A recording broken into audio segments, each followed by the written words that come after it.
A very warm welcome dear students to my YouTube channel physics कलश। और बच्चों आज हम लोग एक्सप्लोर करने की कोशिश करेंगे कि फिजिक्स में 70 में से 70 मार्क्स कैसे स्कोर किया जाए। I mean what is the strategy, अगर फॉलो किया जाए तो 70 आउट ऑफ 70 आने की पॉसिबिलिटी है। ओके, बट बिफोर मैं 70 आउट ऑफ 70 की बात करूँ, मैं एक रियलिटी तुम लोगों को बता देता हूँ। देखो, तुम्हारे प्रैक्टिकल्स होते हैं 30 मार्क्स के, प्रैक्टिकल्स होंगे 30 मार्क्स के, ये सारे बच्चे जानते हैं practicals is 30 marks. Okay, and let us से यू गेट 30 मार्क्स, तुम्हारा कॉलेज इतना अच्छा है कि उसने 30 मार्क्स दे दिया। लेट अस अज्यूम तुमको ये पूरे 30 मिल गए, let us assume. And physics is, अब थ्योरी देखो, तुमको पास होने के लिए 35 लाना है आउट ऑफ 100। तो जो बच्चे नहीं जानते मैं उनको बता देता हूँ, इस साल ऐसा डिसाइड हुआ है बच्चों, इस साल के लिए। पहले क्या होता था, प्रैक्टिकल्स में अलग पास होना पड़ता था और थ्योरी में भी एक मिनिमम मार्क्स लाना पड़ता था पास होने के लिए, बट इस साल ऐसा नहीं होगा, याद रखना। मतलब अगर कोई बच्चा प्रैक्टिकल में 30 ले आए और हमारे थ्योरी वाले पेपर में सिर्फ 5 मार्क भी ले आए ना, सिर्फ 5 मार्क, मतलब 70 में से सिर्फ 5 भी ले आए ना, तो भी वो पास माना जाएगा। तो पहले तो मैं ये बात बता देता हूँ कि मतलब what is the minimum marks required to pass. If you get 30 out of 13 practicals, that is 5। Okay, but हम लोग ऑफकोर्स ये वीडियो उसके लिए नहीं बना रहे, ये तो मैं उन बच्चों के लिए बता रहा हूँ जिनका हालत बहुत ख़राब हो शायद इस समय। ओके, और जिन्होंने अब तक पढ़ाई चालू नहीं की हो और टेंशन में हो, मैं उनके लिए बता रहा हूँ, राइट। और जो बच्चे टेंशन में ऐसे, मैं बता रहा हूँ, मैंने कुछ रिवीजन वीडियोस तो बनाए, मैं सारे तो नहीं बना पाया, बट मैंने कुछ बनाए हैं, तो वो देख सकते हैं हमारे चैनल पे जाके। एनीवेज बच्चों, let us start and try to understand. हम लोग कोशिश करेंगे समझने की कि क्या सही तरीका है 70 आउट ऑफ 70 लाने का। ऑफकोर्स हार्डवर्क तो करना ही है, बट कुछ स्ट्रैटेजी भी है जो तुम फॉलो करो तो तुम्हारे लिए काफ़ी आसान हो जाएगा। मतलब that I will tell you what is the strategy, don't worry. पहले तो हम चैप्टर्स की तरफ एक नज़र डालते हैं। देखो, फिजिक्स में टोटल 16 चैप्टर है, राइट। तो फिजिक्स में टोटल 16 चैप्टर है, और उस 16 चैप्टर को भी अगर तुम ध्यान से देखो बच्चों, तो 16 चैप्टर में भी अगर तुम ध्यान से देखो तो 6 चैप्टर बड़े काम के हैं, बड़े इंपॉर्टेंट है। रोटेशनल डायनेमिक्स, उसकी वेटेज काफ़ी ज़्यादा है। Mechanical properties of fluids, kinetic theory of gases and radiation, thermodynamics, और इलेक्ट्रोमैग्नेटिक इंडक्शन देख लो, और एक wave optics, right. So these are the chapters which carry maximum weightage. मतलब वो जो 4 मार्क वाला सेक्शन है ना बच्चों, वहाँ पे इन क्वेश्चंस, इन चैप्टर से पक्का है कि 2 या 3 क्वेश्चंस आएंगे। जो 5 क्वेश्चन आने वाले हैं तुम्हारे लास्ट में, जो 4-4 मार्क्स से क्वेश्चन आने, उनमें पक्का है कि इन चैप्टर्स में से ही क्वेश्चन आएंगे। कम से कम 3 क्वेश्चन तो इन्हीं चैप्टर में से आएंगे, इन 6 चैप्टर में से। उसमें भी बेस्ट पार्ट क्या है, देखो, रोटेशनल डायनेमिक्स मेरे ख्याल से बच्चे बच्चे को आता है, because this is the first chapter which you studied, और तुमने इसको यूनिट टेस्ट में पढ़ा होगा, सेमेस्टर एग्जाम में पढ़ा होगा। मतलब चलो ना, तुम जब भी फिजिक्स पढ़ते होगे तो इसी से चालू करते होगे। तो रोटेशनल डायनेमिक्स तो तुम्हारा एकदम डन होगा मेरे ख्याल से, किसी को रोटेशनल डायनेमिक्स में तो कोई प्रॉब्लम ही नहीं होगी। ओके, और मैकेनिकल प्रॉपर्टीज ऑफ फ्लूइड्स भी काफ़ी लोगों ने पढ़ लिया होगा, और ये बहुत लेंदी है बच्चों। इसका रिवीजन वीडियो रेडी है, तुम देख सकते हो, इसका रिवीजन वीडियो मैंने बना रखा है ऑलरेडी। तो तुम अगर नहीं भी पढ़ा है चैप्टर, तुम रिवीजन वीडियो देखो, तुमको सब समझ में आ जाएगा। ओके, और मैंने 2 घंटे में पूरा चैप्टर ही समझा दिया है। ओके, 2 घंटे में सब समझा दिया, आधे आधे घंटे के 4 वीडियो बना के ख़त्म कर दिया मैंने, right. Kinetic theory of gases and radiation में पता नहीं क्यों मेरा गट फीलिंग है ना बच्चों कि इस बार है ना ये क्वेश्चन पक्का एग्जाम में आएगा। That is derive the expression for pressure exerted by a gas. पता नहीं, मेरा गट फीलिंग है कि 4 मार्क के लिए इस बार वो लोग वही क्वेश्चन पूछेंगे, derive the expression for pressure exerted by what, pressure exerted by a gas. तो ये क्वेश्चन आने की बहुत ज़्यादा पॉसिबिलिटीज़ है। ओके, तो ये तुम्हारा ओवरऑल चैप्टर का मतलब पूरा डिस्ट्रीब्यूशन ऑफ मार्क्स है जो तुम देख सकते हो। उसमें 6 चैप्टर है, उनको ज़्यादा वेटेज दिया गया। Chapter number 1, 2, 3, 4, wave optics and electromagnetic induction. ठीक है, चलो बच्चों आगे बढ़ते हैं। तो ये एक क्वेश्चन है ना, मुझे ऐसा लगता है कि एग्जाम में आएगा। तो अगर किसी को 5 नंबर चाहिए तो उसमें 4 तो उसको यही मिल जाएगा, प्रेशर वाले। इसमें मैं ऐसे मजाक कर रहा हूँ, मैं मालूम है मुझे, तुम लोग 70 आउट ऑफ 70 के लिए वीडियो देख रहे हो, और मैं वही बताऊँगा, डोंट वरी। अच्छा, अब हम लोग पेपर का पैटर्न देखते हैं बच्चों। पेपर पैटर्न होता कैसा है, देखो, पहले तो सेक्शन ए होता है, और सेक्शन ए में 2 क्वेश्चंस होंगे। ये पूरा 18 मार्क्स का सेक्शन होगा। This section is of 18 marks, और ये सेक्शन है ना बच्चों, ये एकदम डिसाइडिंग सेक्शन है। मतलब मार्क्स वाइज अगर बच्चे आगे पीछे होंगे ना, तो इसी की वजह से होंगे। बिकॉज इस सेक्शन की सबसे बड़ी प्रॉब्लम ये है ना कि इसमें कोई चॉइस नहीं है, और उसमें क्या है 10, देखो ये सेक्शन होगा ईजी, बट प्रॉब्लम क्या है ना, इस सेक्शन में चॉइस नहीं है बच्चों। इसमें बाय एंड लार्ज है ना, ये 10 में से ना 7 क्वेश्चन थियोरेटिकल होंगे और 3 शायद न्यूमेरिकल्स होंगे। ओके, 7 क्वेश्चन थियोरेटिकल होंगे, 3 न्यूमेरिकल्स होंगे। ये 8 मार्क्स में भी ऐसे ही कुछ होगा, ऑलमोस्ट 6 या 5 क्वेश्चन थियोरेटिकल होंगे और 3 न्यूमेरिकल्स होंगे, और ये क्वेश्चंस होंगे बड़े इजी। बट याद रखना बच्चों, ये तुमको कम टाइम में ज़्यादा मार्क्स देके जाएंगे, एकदम कम टाइम में ज़्यादा मार्क्स देके जाएंगे। तो इसके लिए तुमको करना क्या मैं बताता हूँ, लेकिन उसके भी पहले देखो बच्चों, कुछ बच्चों को डाउट रहता है, सर क्वेश्चन लिखना रहता है क्या वापस, है ना, क्वेश्चन लिखना रहता है वापस। तो मैं बता देता हूँ बच्चों, एक्चुअली करेक्ट बात तो ये है, मैंने बहुत सारे मॉडरेटर्स वगैरह से बात की है, मैं जानता हूँ, वो लोग सब बोलते हैं कि बच्चे से खाली ये एक्सपेक्टेशन रहती है कि वो ऐसे लिखे, ऑप्शन ए, समझो आंसर ऑप्शन ए है और ऑप्शन ए इंक्रीजेज है, तो ये दोनों लिखना पड़ता है। अगर कोई बच्चा पेपर में सिर्फ ए लिख के आ जाए ना तो उसे मार्क्स नहीं मिलेंगे। ऑप्शन तो लिखना ही है, लिखना तुमको साथ में, लेकिन साथ में वो करस्पॉन्डिंग आंसर भी लिखना होता है। So this is the way you will write the answer of MCQs. तो जब भी एमसीक्यूज के आंसर लिखते हैं तो ऑप्शन के साथ वो करस्पॉन्डिंग ऑप्शन क्या है वो भी लिखना पड़ता है। लेकिन मैं तुमको अपनी तरफ से ऐड करके बताता हूँ, इट इज़ ऑलवेज एडवाइजेबल। मतलब अगर तुम मुझसे पूछो कि क्या करना चाहिए तो मैं बोलूँगा तुम क्वेश्चन भी लिखो, क्योंकि इस साल तुम्हारे पास 3.5 घंटे हैं, करोगे क्या तुम बैठ के, क्वेश्चन भी लिख देना, और hardly it will take any time. Okay, तो मैं तुमको ये सजेस्ट करूँगा कि क्वेश्चन भी लिखना, आंसर भी लिखना, और जो तुम बचपन में करते थे वो भी करना। जैसे कि तुम्हारा क्वेश्चन नंबर 1 में फर्स्ट क्वेश्चन हो गया, तो उसके बाद में एक लाइन छोड़ के चाहिए तो मार्जिन ड्रॉ कर लेना। सेकेंड क्वेश्चन है तो क्वेश्चन लिखना, आंसर लिखना और मार्जिन ड्रॉ करना। आंसर लिखने का मतलब ऑप्शन प्लस करस्पॉन्डिंग आंसर दोनों लिखना है, भूलना नहीं इस बात को। बच्चे बार बार पता नहीं क्यों भूल जाते हैं, इसलिए प्रैक्टिस कर लो और देख लो, एक बार कोई पेपर लिख के देख लो, उत्तम का, नवनीत का, जो भी पेपर मिले तुमको एक बार प्रैक्टिस कर लो, या कोई पास्ट ईयर का पेपर उठा लो और देखो क्या तुम भूल रहे हो क्या। भूलना नहीं है, ये बात अच्छे से याद रखना। ऑप्शन नंबर के साथ आंसर भी लिखना और क्वेश्चन भी लिख देना। अब हम चलते हैं बच्चों, अच्छा इसके लिए लेकिन प्रॉब्लम है कि क्वेश्चन तो कुछ भी आ सकते हैं, हम प्रिपेयर कैसे करें। तो बच्चों बहुत आसान है, देखो पहला इसके लिए क्या प्रिपेयर करना है तुमको, सुनो। फर्स्ट, इसके लिए तुम गवर्नमेंट बुक के सारे एमसीक्यूज कर लोगे। गवर्नमेंट बुक के सारे एमसीक्यूज करने हैं, कुछ भी नहीं छोड़ना है, गवर्नमेंट बुक के ऑल एमसीक्यूज करने हैं।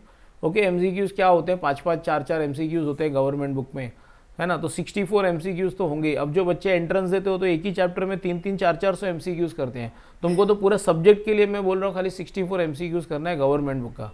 सेकंड, क्वेश्चन बैंक के सारे एमसीक्यूज करने हैं, क्वेश्चन बैंक के सारे एमसीक्यूज करने हैं। और पास्ट के पेपर्स मतलब 2015 से लेके 2021 तक के जितने भी पास्ट के पेपर्स हैं, इन सब के एमसीक्यूज करने हैं और 1 मार्क वाले क्वेश्चन भी करने हैं। ओके, पास्ट ईयर पेपर में 2 चीज करने हैं, 1 मार्क वाले question plus past year questions. अब तुम बोलोगे सर हमारे पास तो इसका आंसर ही नहीं है, तो हम क्या करें। तो देखो मेरे चैनल पे ये है ऑलरेडी, गवर्नमेंट बुक के एमसीक्यूज के आंसर है। कहाँ पे मैं बता रहा हूँ, तुम प्लेलिस्ट में जाना और प्लेलिस्ट में जाओगे तो तुमको मिलेगा एचएससी एक्सरसाइज प्रॉब्लम्स के solutions, HSC exercise problem solutions या एचएससी न्यूमेरिकल सॉल्यूशंस। उसमें तुम देखना तुमको सारे चैप्टर के सॉल्यूशन लाइन से मिल जाएंगे। दूसरा, क्वेश्चन बैंक कहाँ मिलेगा, तो भाई साहब वो भी मेरे चैनल पे है, तुम जाना वहाँ पे प्लेलिस्ट में ढूंढना, प्लेलिस्ट में तुमको क्वेश्चन बैंक करके दिखेगा, क्वेश्चन बैंक सॉल्यूशंस और सारे चैप्टर के क्वेश्चन बैंक के एमसीक्यूज सॉल्व है। खाली एमसीक्यूज करना, क्वेश्चन बैंक पूरा करने की जरूरत नहीं, एमसीक्यूज कर लेना। और तीसरा क्या करना है, 2015 से लेके 2021। अब इसके लिए मैंने क्या किया बच्चों, देखो मैंने 3 वीडियो बनाए हैं और ये तुमको कहाँ पे मिलेगा, कौन से प्लेलिस्ट में मिलेगा बता रहा हूँ। रिवीजन एचएससी वीडियोस ऐसे करके होगा, revision of HSC, revision HSC videos, ऐसे एचएससी रिवीजन वीडियोस ऐसा कुछ होगा, उसमें देख लेना। तो 3 प्लेलिस्ट है, तीनों में देख लेना, तुमको सारे 1 मार्क के क्वेश्चंस मिल जाएंगे। तो that is not a problem. चलो ये प्रॉब्लम सॉर्ट आउट होगी तुम्हारी। तो इतना तो कम से कम तुमको प्रैक्टिस करना है, मतलब राइट, ये तुमको कम से कम करके जाना है। तो ये 18 मार्क का सरदर्द है ना तुम्हारा चला जाएगा, तुम मतलब एकदम कॉन्फिडेंटली जाओगे पेपर लिखने के लिए। ओके, बिकॉज यही 18 मार्क्स है ना जो बहुत डिसाइडिंग है, ये डिसाइड करेंगे कि तुम्हारा पूरा में से पूरा आएगा या नहीं आएगा, क्योंकि गलती होने की चांस यहीं पे, यहाँ पे ऑप्शन नहीं होती। आगे बढ़ते हैं बच्चों, क्वेश्चन नंबर 2। अब क्वेश्चन नंबर 2 में क्या होता है, अटेम्प्ट एनी 8 आउट ऑफ 12, है ना, 12 में से तुमको 8 अटेम्प्ट करना है आउट ऑफ 12। तो 8 आउट ऑफ 12 और ये सारे क्वेश्चंस देखो, I hope you understand that 2 marks के होंगे। 2 मार्क्स में क्या क्वेश्चन आ जाएंगे, what is the effect of contamination on surface tension, छोटे छोटे क्वेश्चंस होंगे बहुत सारे, और सम्स भी बहुत लो लेवल के होंगे, ऐसे नहीं कि बहुत जो डिफिकल्ट वाले क्वेश्चंस पूछेंगे तुमसे, एकदम सिंपल जो खाली फॉर्मूला बेस्ड सम्स होंगे वो आएंगे, और थियोरी क्वेश्चंस एकदम इजी आएंगे। तो इस सेक्शन को लेके तुमको कोई चिंता नहीं करना है। और देखो 12 में से 8 करना है, 12 में से 8 मतलब समझते हो तुम 33% छोड़ सकते हो, कोई प्रॉब्लम नहीं है। उतना तुम्हारे पास मार्जिन ऑफ एरर दिया हुआ है। तो और इसमें ना बच्चों अगर तुम मुझसे पूछो सर इसमें एग्जाम में क्या आएगा ना, मैं कोई प्रेडिक्शन नहीं दे सकता, क्योंकि क्वेश्चन नंबर 2 में क्या प्रेडिक्शन, 2 मार्क के लिए तो कितने सारे क्वेश्चंस बनाए जा सकते हैं, कुछ भी बनाए जा सकते हैं। सेक्शन सी की तरफ आते हैं बच्चों। Section C is what, section C में भी 12 क्वेश्चन हैं। देखो उसमें से तुमको 8 ही करने हैं खाली, उसमें से भी तुमको अटेम्प्ट एनी 8 करने हैं, और हर क्वेश्चन का वेटेज कितना होगा, 3 मार्क। तो ये काफ़ी इंपॉर्टेंट सेक्शन है, और यहाँ पे तुमको बहुत सारे 3 मार्क के क्वेश्चन है, पूरे बुक भरा हुआ है 3 मार्क के क्वेश्चन से, राइट। 3 मार्क के क्वेश्चन से पूरा बुक भरा हुआ है, तुम बोल सकते हो कुछ भी आ सकते हैं इसमें भी प्रेडिक्ट करना बहुत मुश्किल है। तो तुमको ये 3, लेकिन देखो बच्चों अगर मैं तुमको बता रहा हूँ इसमें ऑप्शन है तुम्हारे पास, मतलब अगर कोई भी 4 क्वेश्चन नहीं आता है तो ओके है, तुम्हारे पास ऑप्शन मिलेगा इसमें। तो ये सेक्शन सी भी तुम्हारा आराम से निकल जाएगा क्योंकि ऑप्शन है। सेक्शन बी भी तुम्हारा आराम से निकल जाएगा, इसमें भी ऑप्शन है। अब बचा लास्ट का section, that is section number what, D. अब सेक्शन नंबर डी में क्या होगा बच्चों, 5 क्वेश्चन आएंगे, उनमें से 3 करना है। अब पता नहीं, देखो इसमें है ना 4 मार्क के लिए क्या क्या क्वेश्चन आ सकते हैं, थोड़े अंदाजा लगाते हैं। रोटेशनल डायनेमिक्स से मैं कुछ नहीं बता रहा, क्योंकि रोटेशनल डायनेमिक्स में अज्यूम करके चल रहा हूँ कि हर बच्चे ने उस चैप्टर को बार बार पढ़ा होगा और उसे सब कुछ आता होगा।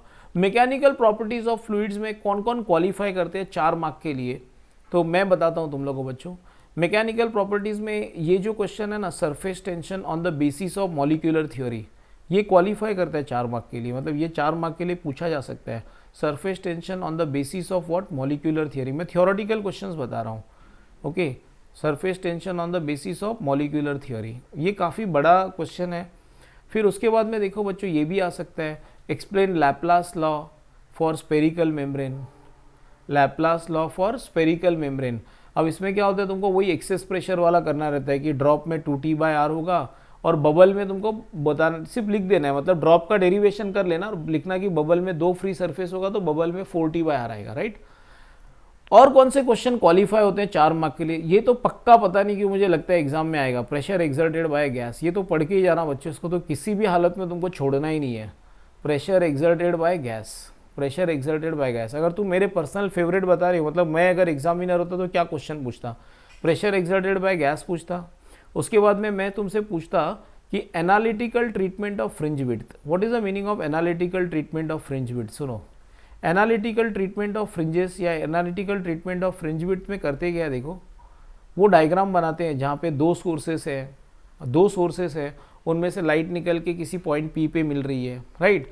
और अगर पॉइंट पी पे मिल रही है तो क्या होगा बच्चों, if they are meeting at point P, अगर पॉइंट पी पे मिलेंगे तो होगा क्या, पॉइंट पी पे या तो वो पॉइंट ब्राइट होगा या तो डार्क होगा। तो तुमको इसमें करना क्या रहता है, मतलब इस क्वेश्चन में आंसर क्या लिखना रहता है, देखो पहले तुमको पाथ डिफरेंस निकालना रहता है, पाथ डिफरेंस, ओके, जिसका आंसर आएगा x/d/d, याद रखना ऐसे ही करना है। फिर x निकाल लेना, फिर बच्चों पाथ डिफरेंस अगर ब्राइट बैंड है तो पाथ डिफरेंस n लैम्बडा होगा, और डार्क के लिए 2n-1 λ/2, ऐसे करके तुमको x के वैल्यूज मिल जाएंगे। फिर फ्रिंज विड्थ निकाल लेना, तो ऐसे क्वेश्चन आएगा एग्जाम में जो तुमको करना रहेगा, राइट। तो ये एक क्वेश्चन, फिर सुनो, स्टेशनरी वेव में ना 2 क्वेश्चन आ सकते हैं। शो दैट स्टेशनरी वेव मतलब सुपरपोजिशन ऑफ वेव्स वाला कुछ chapter. Show that distance between any 2 consecutive antinodes और any 2 consecutive nodes is equal to λ/2, या तो ये क्वेश्चन आएगा। इसके लिए तुमको पूरा डेरिवेशन करना पड़ेगा, स्टेशनरी वेव का इक्वेशन निकाल के वो सब लिखना पड़ेगा, राइट।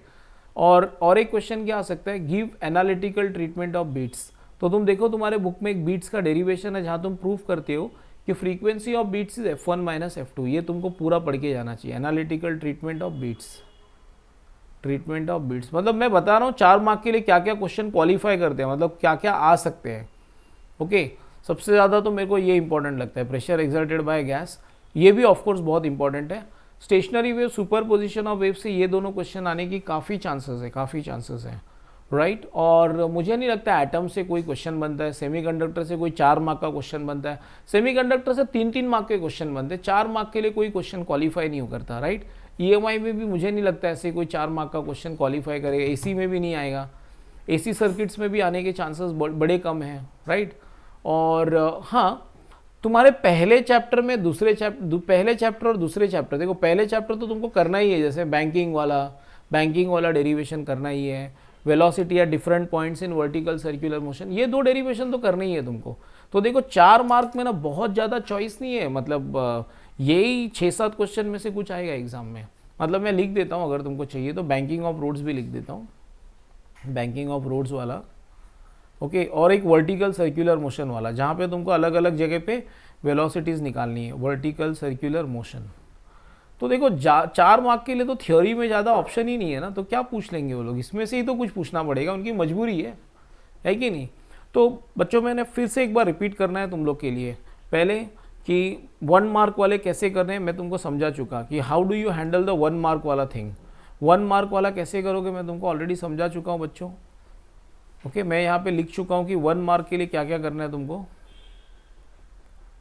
ओके। 1 मार्क तुम्हारा पास होने का एजेंडा नहीं होना चाहिए, तुम्हारा फुल मार्क्स आ जाएगा बच्चों ऐसे करोगे तो। गवर्नमेंट बुक के एमसीक्यूज, क्वेश्चन बैंक 2015 से 2021 तक के सारे एमसीक्यूज और 1 मार्क वाले क्वेश्चन कर लेना। यहाँ पे तो तुमको फुल ऑन ऑप्शन है, यहाँ सेक्शन सी में भी फुल ऑन ऑप्शन है, सेक्शन डी में मैंने एक्सपेक्टेड क्वेश्चंस तुमको बता दिए। 4 मार्क के लिए बड़े बड़े कौन से क्वेश्चन, आखिर कुछ तो पढ़ोगे कि नहीं एग्जाम के लिए। और तुम्हारे पास 5 दिन है फिजिक्स के लिए, करोगे क्या। जो बच्चे हिंदी वाले हैं उनके पास 5 दिन छुट्टी है फिजिक्स के लिए, तुम कुछ नहीं पढ़ा है तो भी पूरा जीरो से चालू करोगे, सब हो जाएगा तुम्हारा, राइट और नॉट। तो फिजिक्स के लिए तो बिल्कुल चिंता करने की जरूरत नहीं, क्योंकि सबसे बड़ा बोलते हैं ना वो पीस ऑफ माइंड तो यही है कि 5 दिन की छुट्टी है। अगर गवर्नमेंट ने जो टाइम टेबल दिया उसी पे अटल है तो 5 दिन की छुट्टी है। अगर वो लोग चेंज करते तो मुझे नहीं मालूम, बट अभी तो फिलहाल जो टाइम टेबल आया है उसके हिसाब से हिंदी के बच्चों को शायद 5 दिन की छुट्टी है और मराठी वाले बच्चों को 2 दिन की छुट्टी है, ओके। तो हिंदी वालों को 5 दिन की छुट्टी है, तो डेफिनेटली इसका बेनिफिट लेना। So all the best students. और अगर तुमको वीडियो अच्छा लगा तो चैनल को सब्सक्राइब जरूर करना, and please share the video with your friends. Thank you students, bye.